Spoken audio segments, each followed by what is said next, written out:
আসসালামু আলাইকুম। আমার নাম নূপুর। আমি এখন আছি চট্টগ্রামের রেডিসন ব্লু হোটেলে। আমার রুমের জানালা থেকে দেখা যাচ্ছে ঐতিহাসিক সার্কিট হাউস। আমার আজকের গল্পটা আমি একটা কনফেশন দিয়ে স্টার্ট করতে যাচ্ছি। তার আগে বলি, তুমি যদি আমার চ্যানেলে প্রথম হও, আমার ভিডিওর প্রথম দেখে থাকো, তাহলে আমার চ্যানেলটাকে একটা ফলো দিয়ে দিবে। তো যে কথা বলছিলাম, রেডিসন চট্টগ্রামে আমি এর আগেও কয়েকবার থেকেছি, এই ভিউটাও অনেকবারই দেখেছি, কিন্তু আজ একটা জিনিস আমি প্রথম জানলাম। আমার রুমের জানালার ঠিক সামনে এই ভবনটা শুধু একটি সার্কিট হাউস নয়, এখানে 1981 সালের 30 মে তৎকালীন রাষ্ট্রপতি জিয়াউর রহমান নিহত হয়েছিলেন।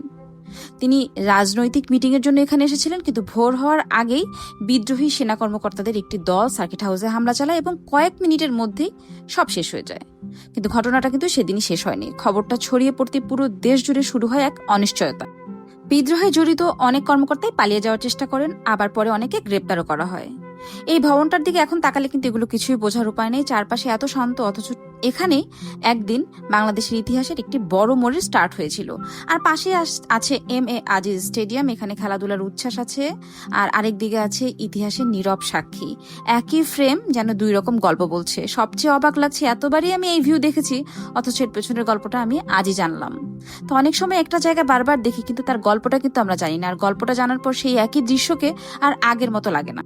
চট্টগ্রামকে আমরা পাহাড়, সমুদ্র আর মেজবানের শহর হিসেবেই চিনি, কিন্তু এই শহরের এমন কিছু কোণও আছে যেখানে দাঁড়ালে মনে হয় ইতিহাস আর স্মৃতি কখনো পুরনো হয় না। তারা শুধু নীরবে অপেক্ষা করে কেউ এসে আবার নতুন করে গল্প বলবে বলে।